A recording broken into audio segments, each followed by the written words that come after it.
Теңиз Бөлтүрүктүн айтымында Комтор Голд компания ушул жылдан бери бийликтин уруксаты жана колдоосу менен гана иштеп келген. 17 май эгер Centara Golding компаниясы Канадада Кыргызстандагыдай иштесе, аны эч ак жаап коюшмак. Бул тууралуу парламенттин кезексиз жыйынында чакырылган эксперт Кыргыз алтын ишканасынын директорлор кеңешинин мүчөсү Теңиз Бөлтүрүк билдирди. Анда депутат Самат Исманов Кыргыз өкмөтү Комтор маселесине байланыштуу соттордо өз максатына жете алар-албасына кызыкты.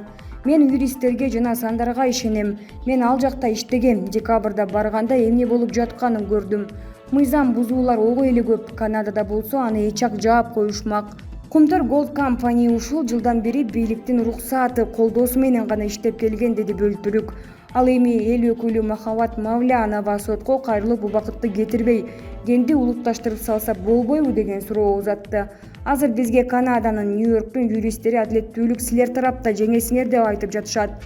Ошондуктан өзүбүзгө таандык объектини улутташтыруусуз эле мыйзамдуу, адилеттүү жол менен аларыбызга ишенем, деди Адис. Centara Gold 2011-жылы президенттик шайлоодо Атамбаевке $10 миллион которгон. Комтордон алтын казган Centara Gold компаниясы Кыргызстандын саясий процессине кийлигишип, президенттик шайлоого таасирин тийгизген. Бул туурасында Комтор компаниясынын ишмердүүлүгүн текшерген мамлекеттик комиссиянын төрагасы Акылбек Жапаров жыйында билдирди. Ал 2011-жылы президенттик шайлоодо Алмазбек Атамбаевке $10 миллион которгонун айтууда. Комиссия аябай кызыктуу фактын таап чыкты. 2011-2012 жылдары Centara Golding жемөөрчүлүк каражатты мыйзамдарды бузуу менен которгон. Ал борбордук казыналык системадан тыш колдонулган. 2011-жылы сентябрда Centara компаниясы жарандык турак жай куруу департаментинин эсебине РСК банку аркылуу $10 миллион которгон. Ага курула турган объектилердин тизмеси премьер-министр Алмазбек Атамбаев тарабынан 13 сентябрда бекитилген. Бул президенттик шайлоого чейин жана үгүт маалында болгон. Centara Кыргызстандын саясий процессине одоно кийлигишкен, өлкө президентин шайлоого таасир эткен, деди Жапаров. Ошондой эле ал курула турган объектилердин тизмеси финансы министри тарабынан февраль-март айында бекитилип, жогорку кеңештин бюджет жана финансы комитети менен макулдашылышы зарыл болгонун белгиледи. Булак медиа центр чекиткейчи.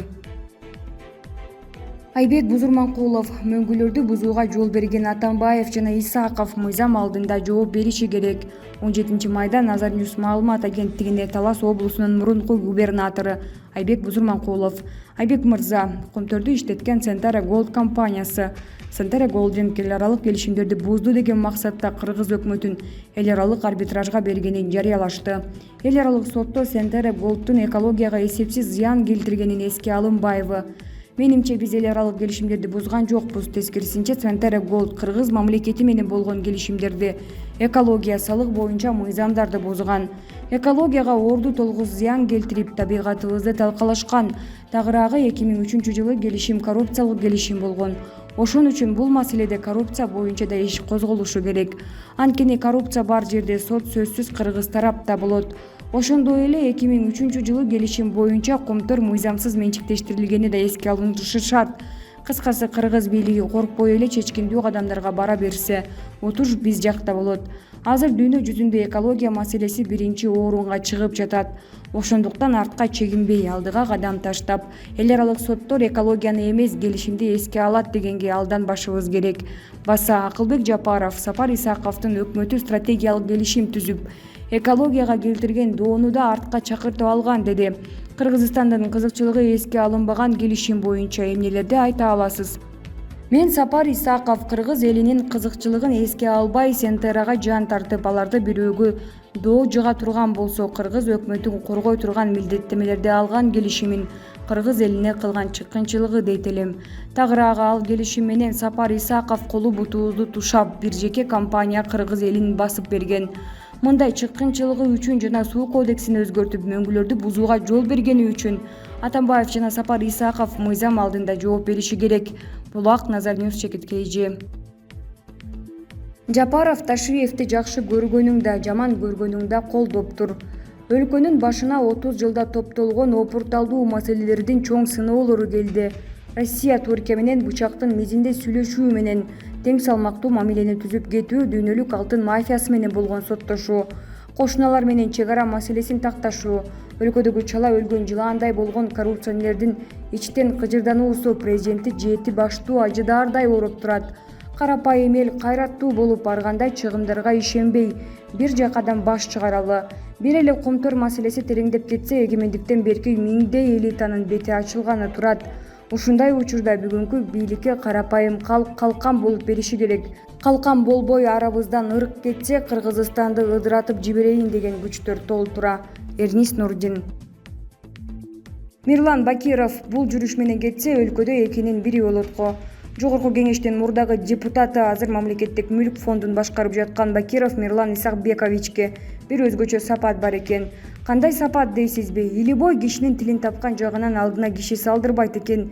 Мистер Мирланбай Бакыт Төрөбаевдин тилин таап, анын жеке ишканасын жетектеди. Кийин так ошол Төрөбаевдин аркасы менен бир эмес 2 ирет депутат болду. Андан кийин Айтылуу Матраимовдун тилин тапты. Тапканда дагы алардын «Мекеним Кыргызстан» партиясынын лидери болгонуна күбө болдук го. Андан кийин кимисинин тилин тапты, ким билсин, мамлекеттик мүлктү башкарып атат. Мындай жөндөм ар бирибизде жок экенин мойнуңузга алалы, туугандар. Мындай шык тубаса эле болбосо, мынчалык деңгээлде өздөштүрүш адамзаттын колунан келбейт эй. Үйдөгү бир аялдын тилин табуу кыйынчылык туудурган мындай заманда үлкөндөрдүн тилин таба билген Исакбековичти мактагандан башка сөз таппай турубуз. Булак де-факто.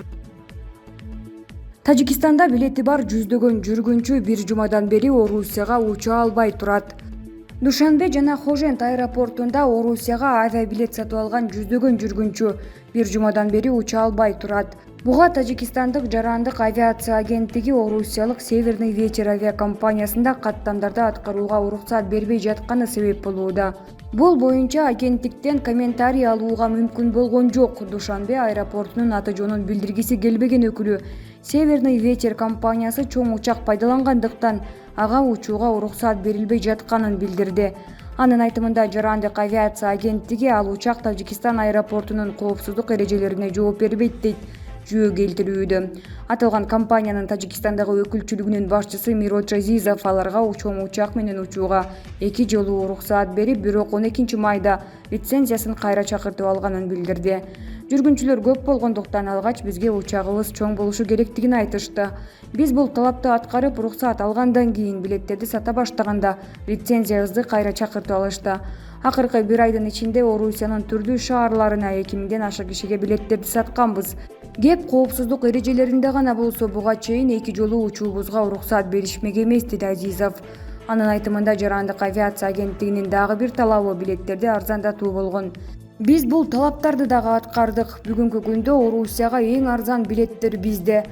Багытына жараша 3000 саманеден 8,5 миң саманияга чейин сатылууда, деп кошумчалады ал. Авиакомпания Хоженттен Казан, Иркутск жана Пермь шаарларына, Душанбеден Санкт-Петербург, Казан жана Москва шаарларына каттамдарды аткарышы керек болчу.